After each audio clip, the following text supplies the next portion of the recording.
Okay. So,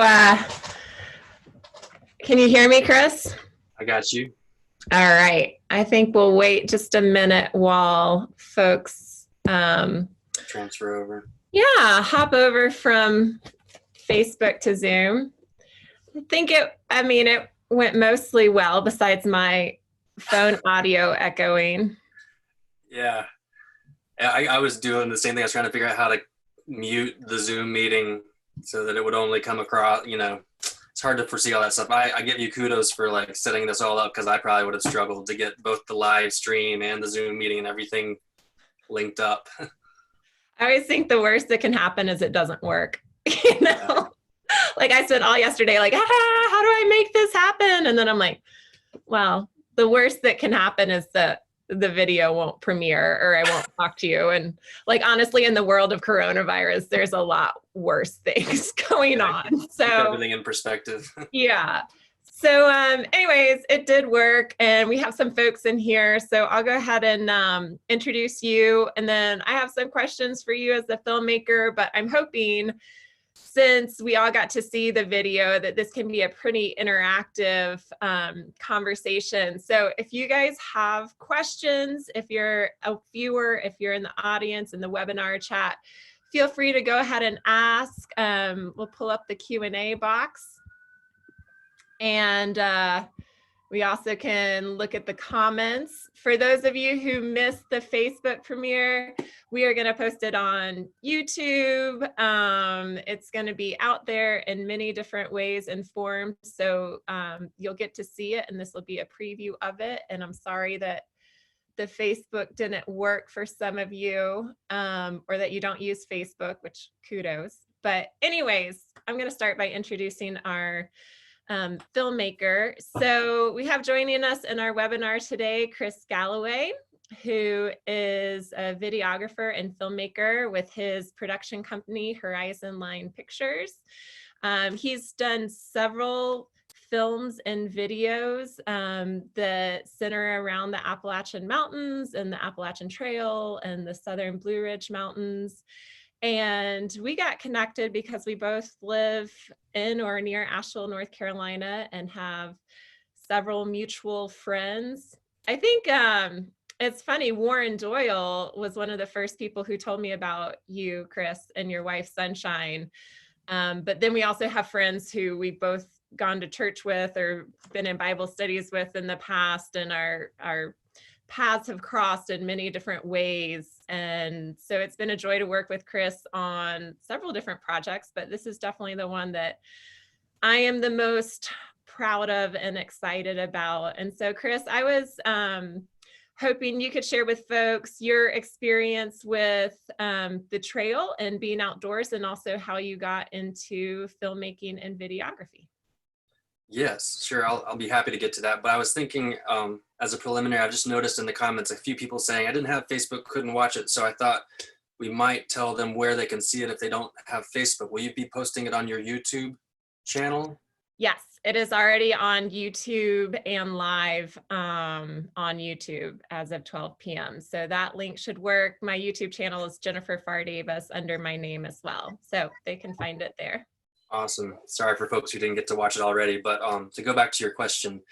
So my background with the Appalachian Trail was I've been living in the Black Mountain and Asheville area since 2005. And when I first moved up here, I was an avid whitewater kayaker. That was my thing. But around 2010, my older brother, 3 years older, invited me to go on a winter, spring really, April hike on the Appalachian Trail in the Smokies with him. So I went out and I was sort of acting as guide. I knew a little bit more about backpacking, so I was helping him and two friends from Texas go along for half of the trail. And we just coincided with a whole bunch of thru hikers. That's peak thru hiker season. They're rolling through there. And I was struck. I'd heard plenty about the AT, about thru hiking, but talking with them and hearing their stories, it really showed me what a rich bed of narratives and stories the Appalachian Trail is. So I think that helped sow a seed. And then around that time, I also met my now wife, Sunshine. That's her trail name, proper name, Larissa. But she was a two-time former thru hiker. She did in 2004 and 2005. And as I got to know her and really love her and then date her, she was just telling me all these stories about how impactful the trail had been to her, how much it meant to her. And I think that more than anything really sealed the deal in my mind that I wanted to attempt a through hike. And so I was sort of building towards proposing to her, seeing that like it being the next step in life, going in a new direction, a new path, and decided I was going to try to do it before I proposed, before we potentially got married. And so in 2013, I did a through hike, and I do video production as my business. I made a couple short films, and I decided to try to combine my through hike with a documentary film about it. So I filmed my experience. Sunshine helped a lot with that, was instrumental in making the film. And we released that film, I think in 2015, The Long Start to the Journey. And that film was a springboard to further work. It was really kind of my hope and dream for it played out, where I got to start working with the ATC, making short Appalachian Trail films, and then later with you. And I've really gotten to make sort of a niche for myself in my work, doing a lot of work around the Appalachian Trail, because my through hike, like for many, was transformative. It made a lasting impression on me. I believe in the value of the trail so deeply now and what it means to our culture and our society now and going forward. So it's been a tremendous opportunity and blessing to me to get to do this work and to be part of these stories and part of your stories, because you've now brought me on for a handful of projects that I've gotten to work with you on. Yeah, and I definitely want to mention sort of how this project came about. I also want to say, I know it's random that we're doing the film premiere in the middle of our book club, but the books we're reading are so much about like just genuine storytelling. And Chris, although a storyteller through film and video, is also very much linked with several of the individuals and stories that have been a part of our Armchair Adventure Book Club. So if you remember Derek Lugo, who wrote The Unlikely Through Hiker, which we featured last month in April, Chris worked with Derek on putting together a short film of his story for a My AT Story campaign that was really, really compelling. And then Chris has also worked with Jay Erskine Lutzi, who is our author next week for Stand Up That Mountain, and put together this really incredible piece that tells Jay's story and his fight for conservation on Roan Mountain. So although we're diving into film today to give ourselves the book break, Chris has definitely had touch points with a lot of the narratives in our Armchair Adventure Book Club. And we, like, this project came together because last year I helped with a film tour called the Women's Adventure Film Tour. And if you've seen it, or if you've been to one of their shows, it's a really awesome compilation of outdoor adventure films that features female leads. And the organizer of the event became a good friend, and he said, "Why don't you have a video?" And I was like, I don't have a video. And he's like, "Well, do you know someone you could work with?" And having, you know, built a relationship and a working relationship with Chris, I was like, yeah, I have someone I really trust that I could work with. And then I also, it's hard finding funding to create films. And I've been fortunate enough to have really great partnerships with some sponsors like Farm to Feet Socks, Sawyer Products, and Astral Footwear. And they are just so supportive of the projects that we take on as a family. So with their support, we were able to work with Chris and share our story. But the reason I was so excited to work with Chris is because I think a lot of the outdoor films, and if you go to an outdoor film tour, you're like, whoa, that was epic, that was sexy, or that was like super zen, and it feels like we just left a spa. And I just wanted sort of this like gritty, real, dirty, like I've backpacked for several days and I feel raw and this is my story type of film. And I knew from the beginning that Chris was the one to try to capture that. So Chris, I was just wondering, like, what is your goal with filmmaking and how do you approach telling genuine stories? And what are your thoughts on sort of the overhyped outdoor films out there? That's a big question. Yeah, I mean, I think I resonate a lot with what you're saying, where I enjoy a lot of those extreme films and adrenaline films. And I've made one, at least, you know, this fills in that genre. But it's not really, I think, where my heart is. I mean, I'm much more drawn to stories like the one that you've shared that are seeking the deeper meaning behind time in the outdoors. That's kind of why I transitioned away from whitewater kayaking to hiking, because whitewater kayaking is a beautiful sport and lovely, but I don't find there's as many stories per se in that sport. It's more recreational. I mean, there's great stories, great relationships that come out of it, but for me, a long trail hiking produces, creates meaningful stories, and everybody brings them and shares them in meaningful ways on the trail. So you've clearly done a lot of work in this environment, telling stories from the trail, telling your story as it's developed on the trail. And that's the kind of stuff that really speaks to me as a filmmaker. So I've been drawn towards that kind of work. I've been fortunate to meet a lot of people, especially through the Appalachian Trail Conservancy, and discover all of these different stories that often share themes, but just people coming from unique backgrounds and having unique experiences that are meaningful on the trail. So yeah, I mean, the primary stories that come to film festivals, adventure outdoor film festivals, are the jumping out of helicopters, snowboarding down slopes, you know, and that there's a place for that. I mean, I think a lot of us enjoy watching that stuff, but I think our goal with this project was probably to contribute a little bit of an alternate voice and a little bit of a different approach that's sort of digging into more everyday life. You know, you're talking a lot in the film about parenthood and self-image as a woman. These are themes that you don't hear attacked as much in these type of films. So I was excited to do that and to go there with you and hear your thoughts on it. Yeah, and that was certainly something that Chris and I connected on. We both have 2 young children. His are a little younger than my own, but when we work together, we've always connected on sort of the sleep deprivation and how to be a professional and also, you know, a parent, and especially in the outdoor world and everything that goes along with that. And our work on this project was on the trail and in the woods and away from our family. And so we also, I know both are grateful to our spouses who helped, you know, watch our children so that we could put this project out.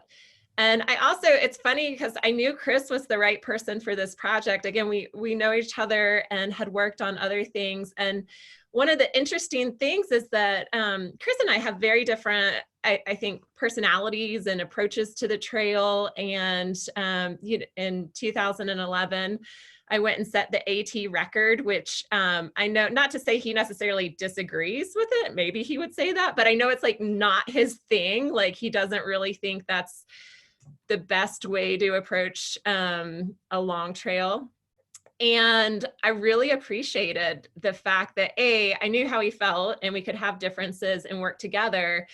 And B, like you heard in the movie, like I've almost been at times annoyed by the fact that I have all these trail adventures. And then when I set the record, it just became this automatic, oh, she's a record setter. And so much of the story and so many other trails and hikes and experiences that meant as much or more to me were overshadowed by the record. So I knew Chris would help me pull out those other parts of the puzzle and of the story. But Chris, as a filmmaker, because I know this as an author too, like you're representing your own creative process and thoughts and ideas, and then you're telling someone else's story.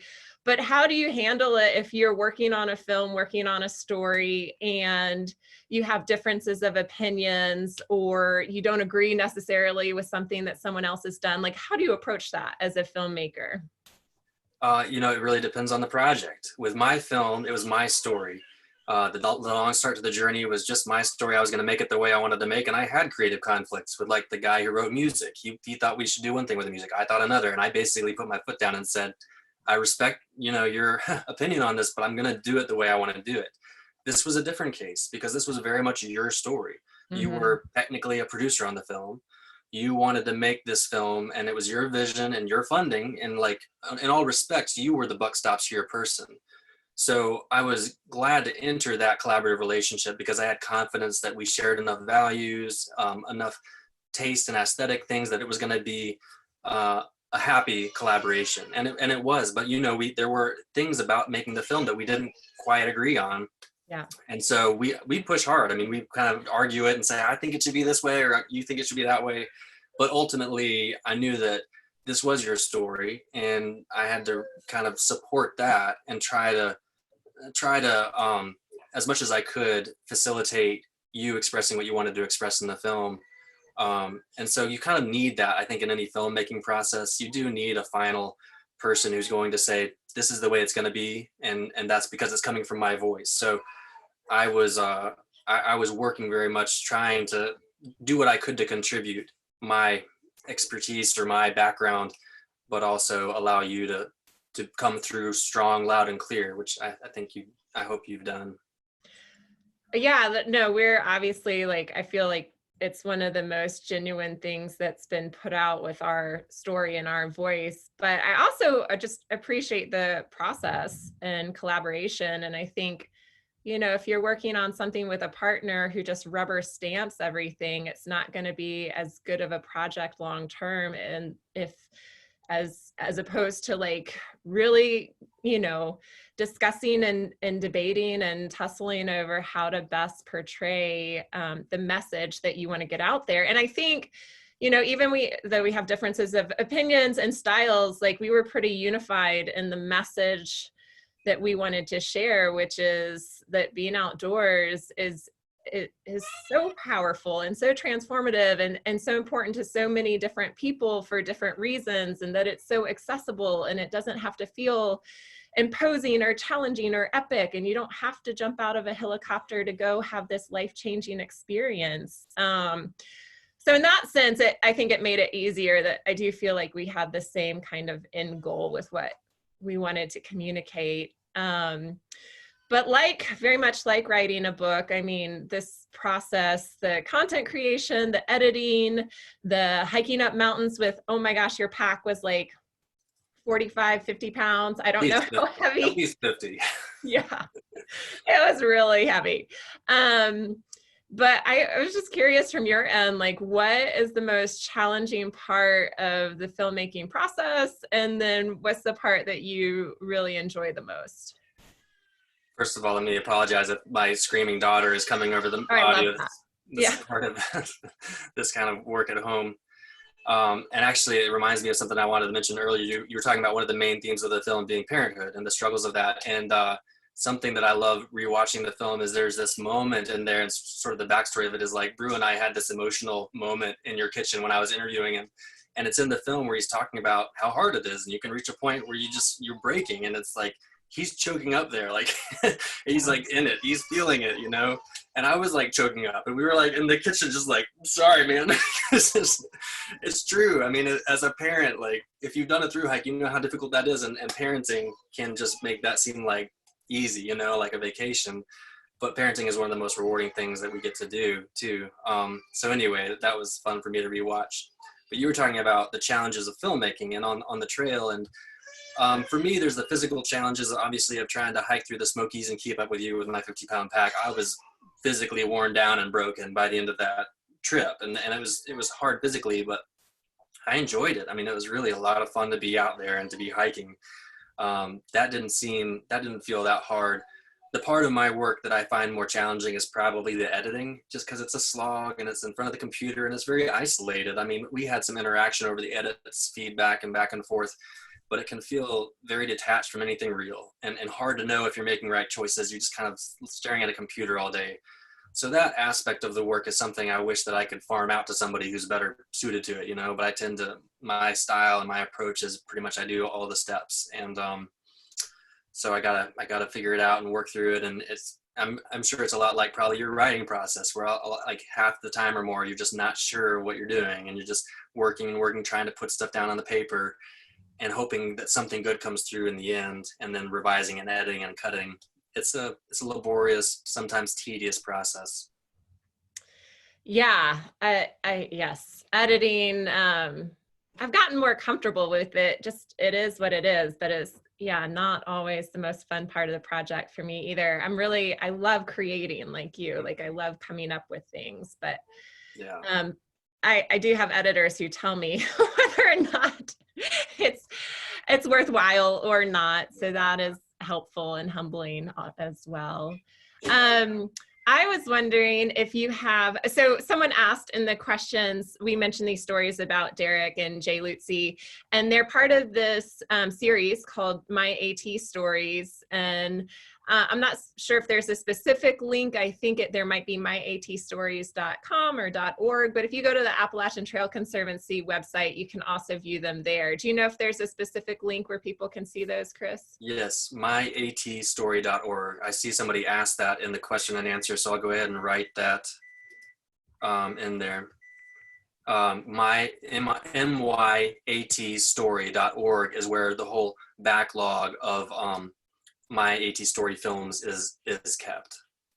And there's one, I don't know if they put it up there, there's one new film we recently made with the ATC that's at their Wild East page. They have this whole campaign, Wild East, and we made a film about the night skies. That's sort of a separate thing. So I think that's, if you look on the ATC website, you can find that film there. And of course, all of these films are in their history on YouTube. So they're all on their YouTube channel. You kind of got to weed through and find them amidst all the other content they post there. But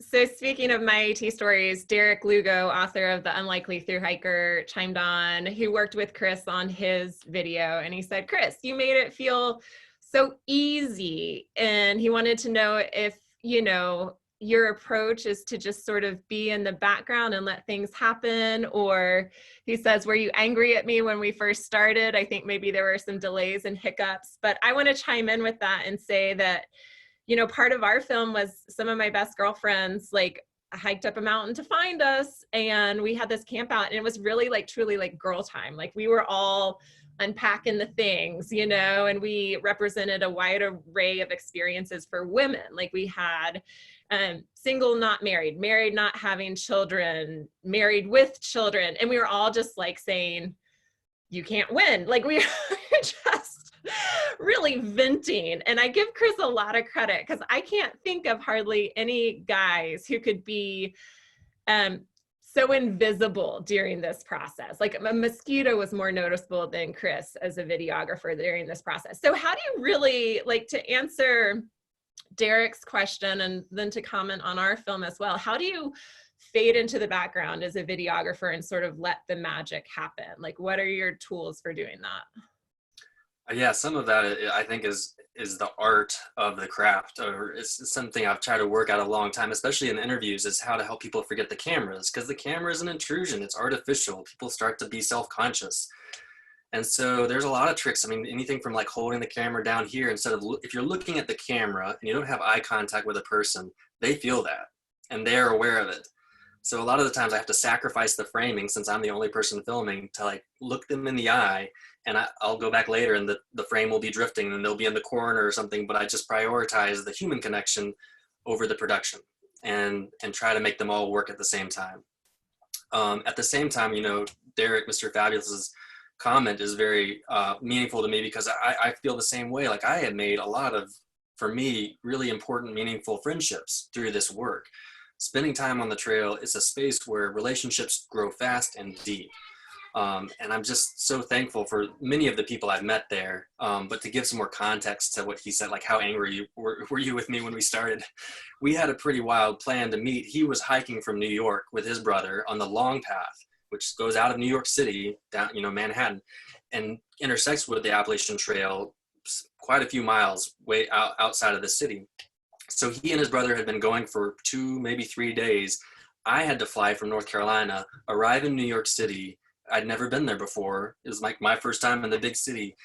And I had to catch trains out to some stop and then hike roads and then go through a closed park up under a ridgeline to where we were supposed to meet. And we had pinpointed it on the map, and he and his brother were not there. Like, in fact, I hadn't brought water. They were supposed to bring me my water for that night. So I was up, it was summer, it was hot, I was parched, and I didn't have water on this remote ridgeline out in New York. And I texted him, he's like, oh, we stopped early. I was not happy. I was honestly pretty peeved. Sorry, Mr. Fabulous, but like, I was like, he probably felt it in my comments. I was like, what? Like, you couldn't have told me this earlier? So because I didn't have water, I basically had to do, I remember, a 5-mile hike along a ridgeline in the dark. It was like getting dark, and I started hiking because I knew I had to get to water. And 5 minutes into my walk, there was a copperhead coming across the trail in the dark, and I was like, oh boy.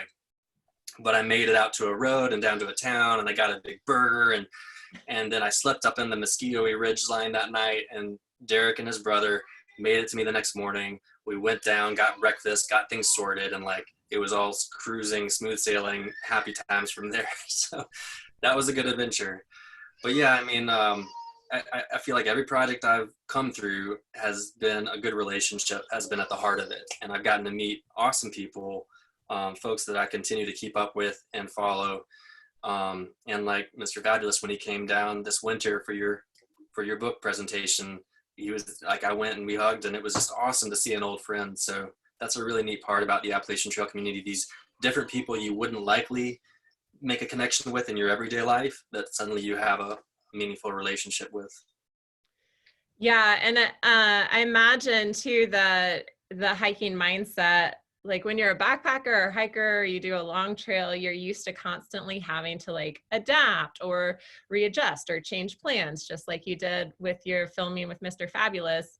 So I imagine that like translates well to being a filmmaker and a videographer, where you think things are going to go one way and they don't. And now, you know, you have this craft, and we're in the age of Corona, which none of us expected. So I'm wondering what current or future projects you have that either you want to work on or are hoping to work on, and how sort of these life skills of hiking have helped you in your craft. Yeah, it's a weird time we're all living in. And honestly, I've had more work canceled than anything new coming up. Right now we're just like a lot of people trying to figure out how to make it work, because my household is down to one income now. Thankfully, my wife is a nurse, so she gets to keep working, but I'm not working very much. And I applied for the PPP loan, which is like the Paycheck Protection, and I'm trying to get that. And if that comes through, I've decided I'm going to try to use the funds that will replace my usual income to try to produce some more personal projects, because most of the time I'm trying to figure out what school or summer camp or local real estate agency I can make content for, or when I'm fortunate, the ATC or people like you. But right now, a lot of those folks aren't producing stuff and may not be for the foreseeable future. So if I can make time for it, I'm going to try to go back in the backlog of our family adventures and take some trips that I've filmed and photographed and make short films that I can put on YouTube and Vimeo and share on Facebook. Because I do think that people are, if they're not able to get outdoors as much right now, they're craving more of these kind of stories to help them, you know, remember the joy that the woods provide. And so that's one of my ambitions. Otherwise, we're just trying to make things work at home as a family, and figure out what adjustments we need to make to keep things going. Yeah, I feel you on that. And I think that's a great note to sort of wrap up on for this week. We will post links on Facebook and YouTube for Chris's other films that are a part of the My AT Story campaign. I'll try to re-release through my channels the one about Jay Erskine Lutzi for his book, Stand Up That Mountain, which we're doing next week in our Armchair Adventure Book Club. I am so sorry for the tech issues today. Everyone out there, I appreciate your grace and understanding. You're dealing with a hiker and a mom of 2 young kids, and there is a steep learning curve with all this technology, and we felt like we had figured it out for the books, but when I tried to share videos through the Zoom platform, it just wouldn't buffer and wouldn't share in an effective way. And so that's why we jumped to Facebook, and then came back over here to discuss the video with Chris, which has been great. And now that we've revealed it and premiered it, Positive Forward Motion, which is the name of the film, it should be on Facebook, it should be on YouTube. There will be lots of ways to share it. And I will say, you know, as someone who's self-employed, as 2 folks who are self-employed, Chris and I are both working from home trying to figure out Zoom. The more you can share this story, especially if you think it will resonate with people or help people or encourage people, that would be really helpful for us, and also just really rewarding, because we didn't do it. I mean, the nice thing is, at the end of the day, Chris, like, I watched this film and I was like, this is a treasure for my children. Like, just, you know, the fact that they're in there and it tells a part of our story and our family story, which at times is challenging to talk about, but I really feel like there's a deep value there. However, we both as storytellers want to put things out there because we feel like even though it's a personal experience, there's a lot of universal themes in Positive Forward Motion. And the more you can share it with your friends, hopefully the more people will be helped by this project. So we encourage that. We hope to see you next week. If you have any video projects that you need help with, Chris is amazing to work with. Horizon Line Pictures is his company. We will be happy to share more of his work that he's done for the Appalachian Trail Conservancy. And hopefully we'll pick our books back up. We'll read Stand Up That Mountain, and then we'll see you back here next week for the discussion with J. Erskine Lutzi. So thank you, everyone. Thank you, Chris. And y'all have a good day. Appreciate it.